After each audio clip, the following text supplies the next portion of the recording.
Namaste and welcome to another great day at the Mike and Connor Homestead.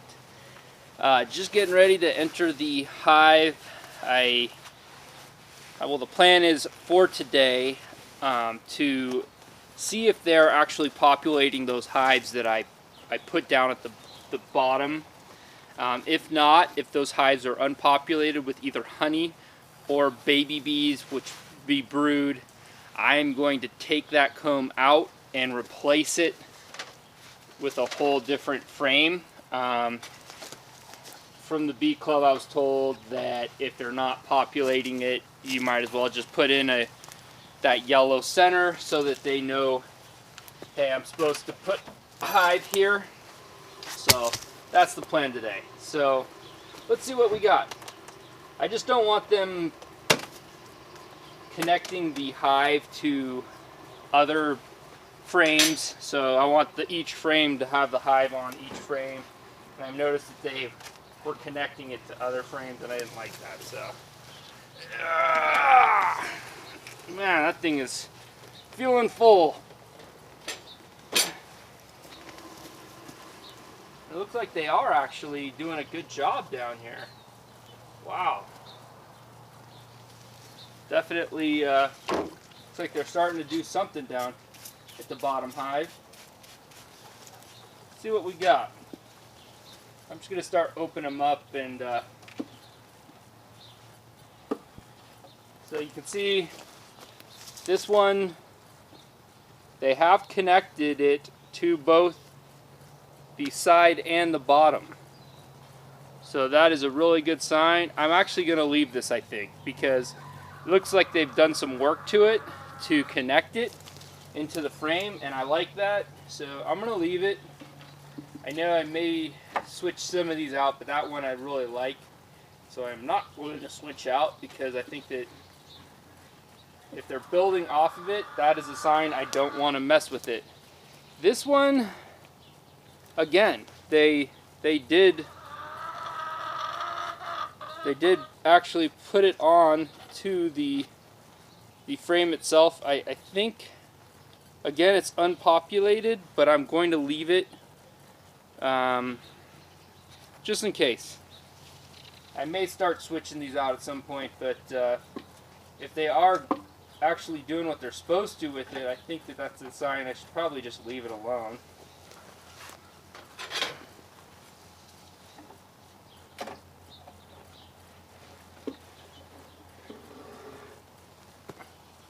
Haven't done anything here yet. No biggie. That one is a pre-framed one. And this one looks like one that I used rubber bands on. Let's see what they did with this one. Oh, this one I probably am going to get rid of. Looks like they have been connecting it to the hive next to it, which I don't want. They bit off the rubber bands, and they haven't touched this, so this is just unutilized comb. I'm going to switch this frame out with a prefabbed frame, promote them building off of it. So let's do that. I'm gonna make this a quick day. I don't really want to, I've been messing with them a lot this summer and trying to just kind of take it easy on them. I know that they been through a lot with me messing with them and going from a swarm to a hive. I want to make sure that they're okay. So again, looks like they haven't done much with this one. Here, right in here, you can see this is where they were connecting the piece of comb to the other frame, and I don't want that again, so I'm going to kind of take that stuff off of it and see if they start building off of it. And then just looking at the next frame over, I see that they've taken one of the rubber bands off of this one, but it's like a similar situation. They're not building off of this either, and they haven't gusseted it to anything. This one I'm probably going to take off as well, just because I don't see them putting any honey on it. So Let me get the brush. I'll brush these guys into the hive.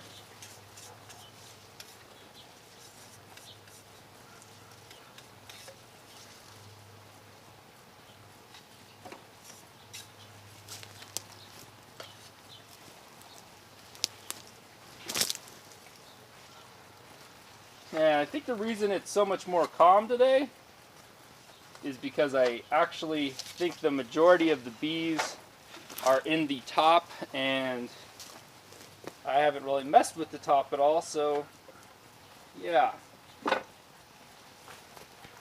kind of nice.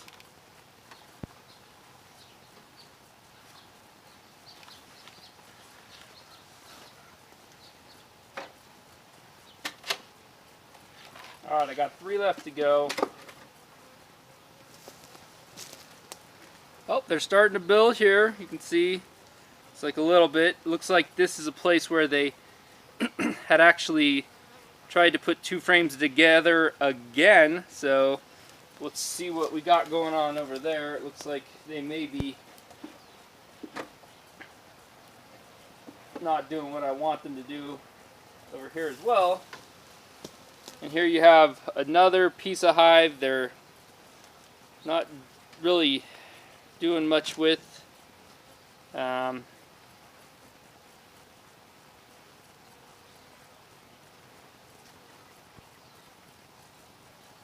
No babies, no honey in this one as well. And I don't know what they're doing here.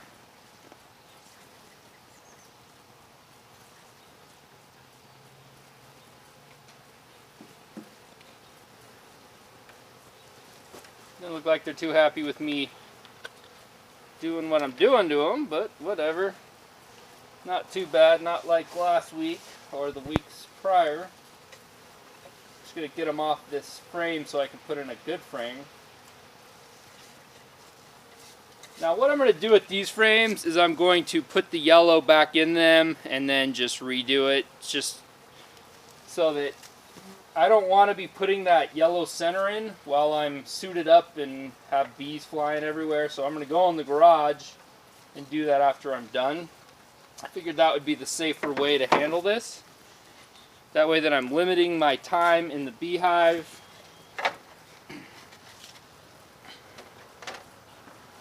As well. Now I'm kind of torn. I'm not sure if I'm going to take out those other pieces of comb or not. Looks like the rubber bands were still on them. And then, oh, looks like they're starting to build this one. So it looks like they start from the left and work their way right. But yeah, there's definitely signs of work being done on this frame as well. They're just starting to build it off. I'm guessing the top's probably fully populated. I don't want to go in the top, so I'm not.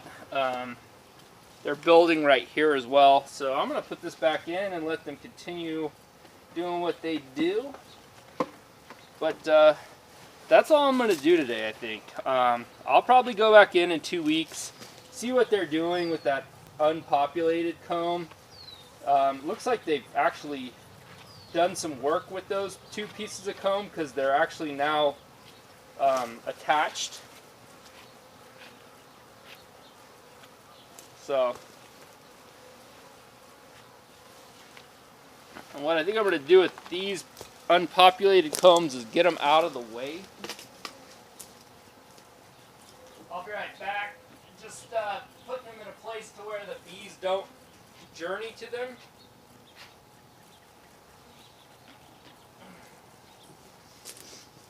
It's just always kind of sad when they've populated all this comb. Well, they built the comb. What am I saying? They didn't populate it, but they build all this comb and then they're not using it, so they'll have to build it again, and I think that's kind of sad, but I'll hold on to this comb just in case I need to use it for something else. But what I'm going to do now, I'll put everything back. We'll talk a little bit about what I learned about bees in this last class I was in.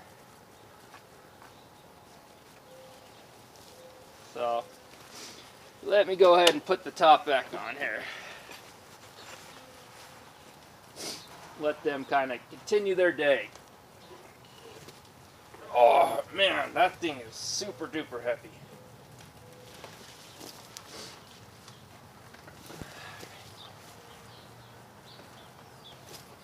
All right.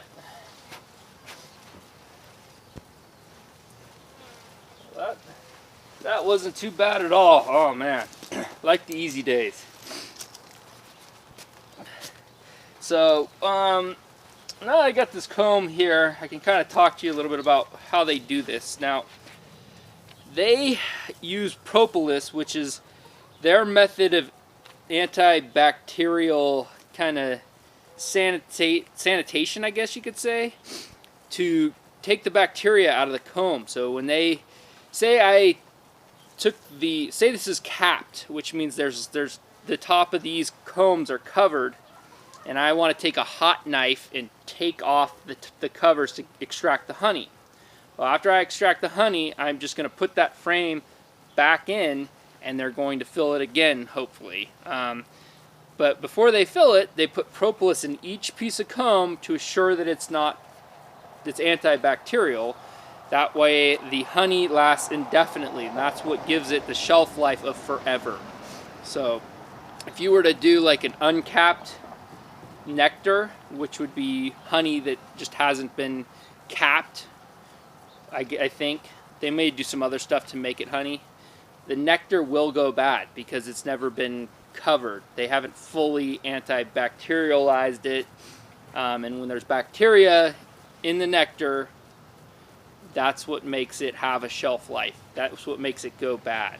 And you can also have honey go bad if you do not store it correctly, if there somehow bacteria gets into it. So that is another reason why it could go bad. We also talked about neonicotinoids. There was a guy from some agricultural bureau, and he talked about they're putting a label on any kind of plant that's been applied neonicotinoid-based pesticides, which are the pesticides that create colony collapse disorder.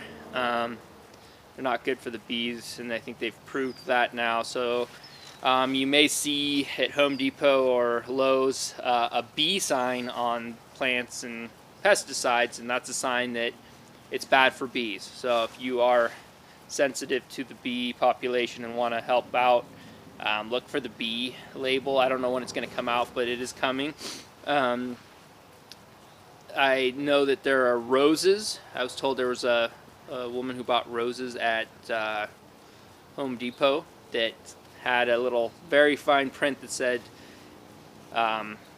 something about neonicotinoids being in that rose when it was born, or well, when it was a seed and it, germinated. So interesting stuff. Also learned about bears. So bears are a problem in certain regions of Reno. Not here, I don't think, because I'm kind of by downtown.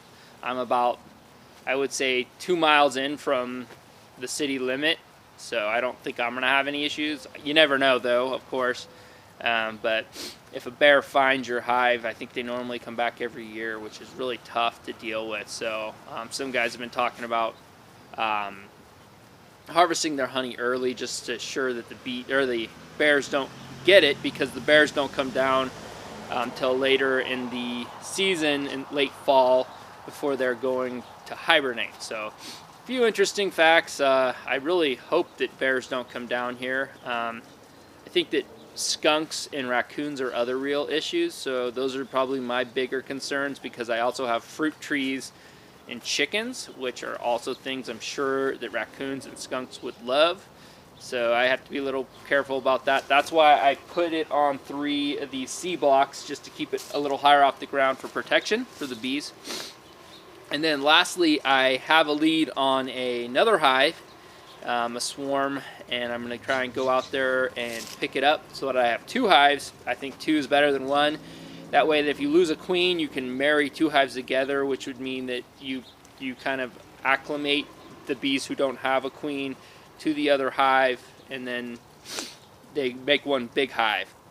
It just gives you more options, I think, and it hedges your risk, because if you lose a queen, if I lose a queen on this guy, I'm done. I'm not going to get any honey. But if I have two, I still have a good chance of getting 80 to 100 pounds of honey, and if I get both, then I get, you know, almost 200 pounds of honey. So I think that's something I'm going to do.